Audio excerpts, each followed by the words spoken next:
एउटा क्वेसन आयो, find Laplace transform of sin square t by t and prove that integration 0 to infinity e to the power minus t sin square t by t dt is equals to 1/4 log 5। हामीले पहिला यसलाई निकाल्नु पर्यो Laplace transform of sin square t by t लाई, त्यसपछि चाहिँ evaluate गरेर त्यसको आन्सर 1/4 log 5 हुनुपर्ने। अब लेट्स सोल्भ गरौँ। अब Laplace transform of sin square t को निकालौँ, त्यसपछि त डिभाइड बाई t छ, त्यसको लागि डिभिजन प्रोपर्टी लाएर हामी निकाल्न सकिहाल्छौँ। sin स्क्वायर t को ल्याप्लेस ट्रान्सफर्म निकाल्नको लागि त sin स्क्वायर t भनेको के हो थाहा पाउनु पर्यो। त्यो हामीले अघिदेखि अस्तिदेखि हामीले गर्दै आएको हो, धेरै पहिलादेखि। त्यो चाहिँ के हो त 1 minus cos 2t divided by 2 हुन्छ। यसलाई के पनि लेख्न पाइयो 1/2 अनि Laplace transform of 1 minus cos 2t। यसैलाई मैले के पनि लेख्न पाएँ 1/2 इन्टु लिनियरिटी प्रोपर्टी युज गरेर Laplace transform of cos 2t। यहाँसम्म त केही समस्या छैन है। अब यसपछि चाहिँ त्यो अलिकति सल्भ गर्दै जाँदा 1/2 ल्याप्लेस ट्रान्सफर्म अफ 1 कति हुन्छ 1/s माइनस cos 2t को Laplace transform s upon s square plus 4। अब चाहिँ डिभिजन प्रोपर्टी हामीले युज गरेर Laplace transform of sin square t by t is equals to यसको के छ डिभाइड बाई t भइसकेपछि s देखि इन्फिनिटीसम्म लिमिट छ, s टू इन्फिनिटी इन्टिग्रेसनको sign s to infinity f of s भनेको हामीले निकालिसक्यौँ 1/2 into 1/s minus s upon s square plus 4 अनि ds। अब यसलाई इन्टिग्रेट गरौँ is equals to integration s to infinity 1/2 बाहिर आउँछ 1/s को इन्टिग्रेसन भनेको पहिला त यसलाई म एक स्टेप लेखिदिन्छु 1/s minus s upon s square plus 4 ds। Integration चाहिँ अब इज इक्वल्स टू 1/2 अनि s टू इन्फिनिटी छ अनि 1/s को इन्टिग्रेसन त हामीलाई थाहा छँदैछ log s हुन्छ, माइनस को माइनस अनि यसको इन्टिग्रेसन चाहिँ के हुन्छ 1/2 log s square plus 4। Limit कहाँदेखि कहाँसम्म s देखि इन्फिनिटीसम्म। इन्टिग्रेसन मात्रै गरेको, यो त अब इन्टिग्रेसन एक स्टेप त तपाईहरुलाई थाहा छँदैछ। यसलाई फर्दर सल्भ गरौँ इज इक्वल्स टू 1/2 अनि यो 2 छ अनि हामीले के गर्यौं यो 2 लाई एलसीएम लिएर यहाँनिर 2 log s minus log s square plus 4 divided by 2 limit चाहिँ s टू इन्फिनिटी। यसैलाई के पनि लेख्न पाइयो 1/2 2 2 जा 4 लेख्न पाइहाल्छ 4 इन्टु यसलाई मैले log s स्क्वायर लेख्न पाउँछु log s स्क्वायर, किनभने n टाइम्स log x भनेको log x to the power n लेख्न पाउँछ। त्यो कारणले मैले यहाँ के गर्न पाएँ त यो 2 लाई पावरमा लान पाएँ minus log s square plus 4। Limit चाहिँ हाम्रो s देखि इन्फिनिटीसम्म रहिरहन्छ which is equals to 1/4 into अब log a यो छ log x minus log y भनेको log x divided by y हुन्छ। त्यो प्रोपर्टी अफ log लगाउँदा हामीले के पायौं यहाँनिर चाहिँ log s square divided by s square plus 4 पायौं। लिमिट चाहिँ s देखि इन्फिनिटीसम्म नै रहिरहने भयो। अब सबै ठाउँमा मैले s स्क्वायरले डिभाइड गर्दा यहाँ पनि s स्क्वायरले डिभाइड गर्दा 1/4 log कति हुने भयो 1/1 प्लस 4 बाई s स्क्वायर यहाँसम्म आयो है। यसको लिमिट चाहिँ कति छ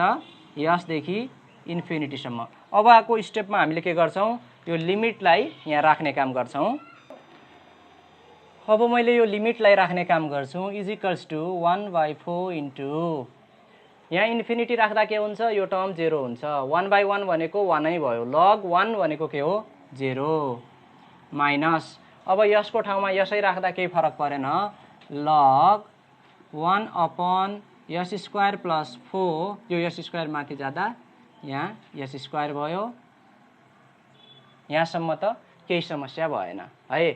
अब यसलाई मैले फर्दर सल्भ गर्दा 1/4 इन्टु यो माइनस छ यो माइनसलाई हटाउन मैले यो दुईटालाई के गरिदिन सक्छु इन्टरचेन्ज गर्न सक्छु log s square plus 4 divided by s square यसलाई चाहिँ अब मैले यहाँसम्म त यो भयो यति नै भयो ल्याप्लेस ट्रान्सफर्म त हाम्रो भइसक्यो त्यसमा त समस्या छैन तर अब हामीले प्रुभ गर्नुपर्ने कुरा पनि त छ यो प्रुभ गर्दाखेरि यो इक्वेसनलाई स्ट्यान्डर्ड इक्वेसन अफ ल्याप्लेस ट्रान्सफर्मसँग कम्पेयर गर्दा 0 to infinity e to the power minus st हुन्थ्यो यसको भ्यालु के आयो त कम्पेयर गर्दा हामीले s इजिकल्स टु कति पायौं 1 पायौं s इजिकल्स टु 1 पायौं किनभने e to the power minus st हुन्थ्यो यसको ठाउँमा के छ 1 छ अब यसको ठाउँमा 1 छ भने यो सब्स्टिट्युट गरौँ त यहाँ यसको ठाउँमा 1 राख्दा हामीले के पायौं integration 0 to infinity e to the power minus t sin square t by t dt is equals to यसको ठाउँमा के राखौं 1 राखौं त 1/4 इन्टु log 1 राख्दा 1 + 4 5 भयो 5 by s square that is 1 square भनेको 5/1 भनेको 5 प्रुफ भयो कि भएन भयो यसरी हामीले के गर्न सक्यौं त यो प्रुफका साथसाथै यसको ल्याप्लेस ट्रान्सफर्म निकाल्यौं र अर्को कुरा यो नदिएर सिधै यो प्रुफ गर भने पनि हामीले ल्याप्लेस ट्रान्सफर्म युज गरेर इजिली यो प्रुफ गर्न सक्छौं त्यसको लागि पनि ल्याप्लेस ट्रान्सफर्म इम्पोर्टेन्ट छ नेक्स्ट क्वेशन चाहिँ हामीले Laplace transform of e to the power minus at minus e to the power minus bt divided by t निकाल्नु पर्यो त्यसपछि चाहिँ यो प्रुफ गर्नुपर्ने हुन्छ अब यसको लागि चाहिँ पहिला त Laplace transform of e to the power minus at minus e to the power minus bt निकालौं यो निकाल्नु भनेको त यो डिवाइड बाइ टी नगर्नुको कारण त थाहा छदैछ हामी एकछिनमा के युज गर्ने छौं division by t property use गर्ने छौं अब यो भनेको त के भयो यसको Laplace transform 1 upon s plus a भयो हो अनि यसको Laplace transform 1 upon s plus b भयो दुईटैको ल्याप्लेस ट्रान्सफर्म त आयो अब डिभिजन प्रोपर्टी युज गरौँ therefore Laplace transform of e to the power minus at minus e to the power minus bt is equals to integration s to infinity अनि 1 by s plus a minus 1 upon s plus b ds यसको integration के होला त is equals to 1 by s plus a को log s plus a minus log s plus b limit चाहिँ कहाँदेखि कहाँसम्म छ s देखि इन्फिनिटी सम्म छ which is equals to log s plus a divided by s plus b limit हामीसँग छदै छ s देखि इन्फिनिटी सम्म अब मैले यो यहाँनिर इन्फिनिटी राख्यो भने त log इन्फिनिटी आउँछ त्यो त हामीलाई इन्डिटर्मिनेट फर्म भयो है त्यसो भएका कारणले मैले यो s लाई चाहिँ के गर्न सक्छु त यो डिभाइड गरेर हटाउन सक्छु तल डिनोमिनेटरमा ल्याउने प्रयास गर्न सक्छु log 1 plus a by s upon 1 plus b by s अब चाहिँ हामीले यो इन्फिनिटी राख्दा पनि समस्या हुने भएन किनभने a upon इन्फिनिटी भनेको त 0 हो त्यो भएर फाइदा भयो नि इज इक्वल्स टु log 1 यो इन्फिनिटी राख्दा त के भयो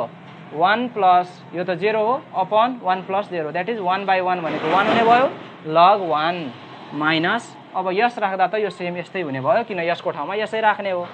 log के आयो s plus a upon s plus b नै आउने हो यहाँनिर s राख्दा किनभने s उता जाँदा s plus a upon s plus b upon s र s काटिन्छ ल s plus a upon s plus b नै आउने हो log 1 भनेको कति छ हामीसँग 0 छ minus log s plus b upon s plus a गर्न पाइन्छ किन यसो गरेको त भन्दा मैले यो साइनलाई के गरे माइनसलाई प्लस बनाउने छु साइन चेन्ज गरे भने यो डिनोमिनेटरमा भएको कुराले न्युमरेटर र न्युमरेटरलाई डिनोमिनेटरमा राख्न पाइन्छ है लगको केसमा चाहिँ अब यसपछि चाहिँ यो त हाम्रो के भयो is equals to s plus b by s plus a को लग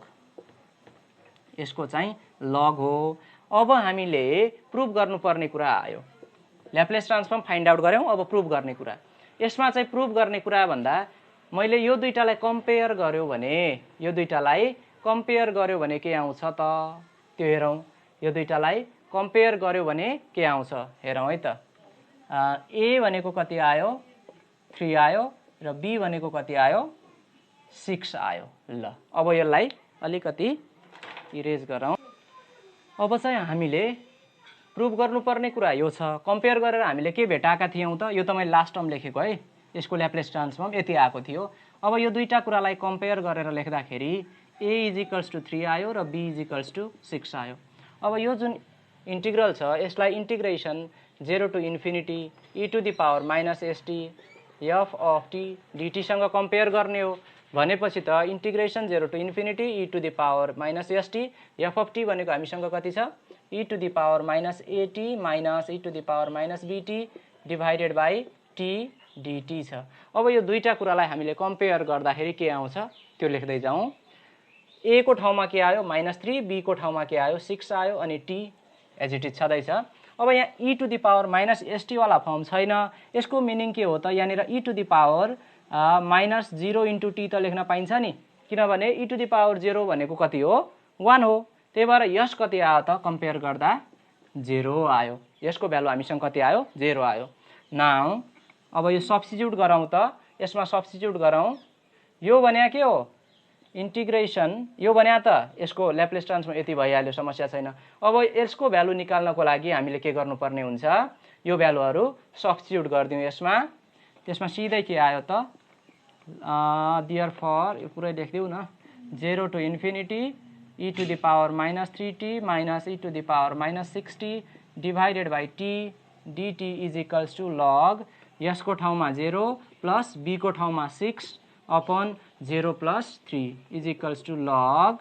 2। प्रुभ भयो कि भएन? भयो। भनेपछि यसरी हामीले के गर्न सक्छौँ, ल्याप्लेस ट्रान्सफर्मको डिभिजन प्रोपर्टी युज गरेर इभ्यालुएट गर्न सक्छौँ अथवा यो प्रोपर्टी युज गरेर सजिलै ल्याप्लेस ट्रान्सफर्म गर्न सक्छौँ। आजलाई हामी डिभिजन प्रोपर्टीको लेक्चर यही समापन गर्छौँ। नमस्कार।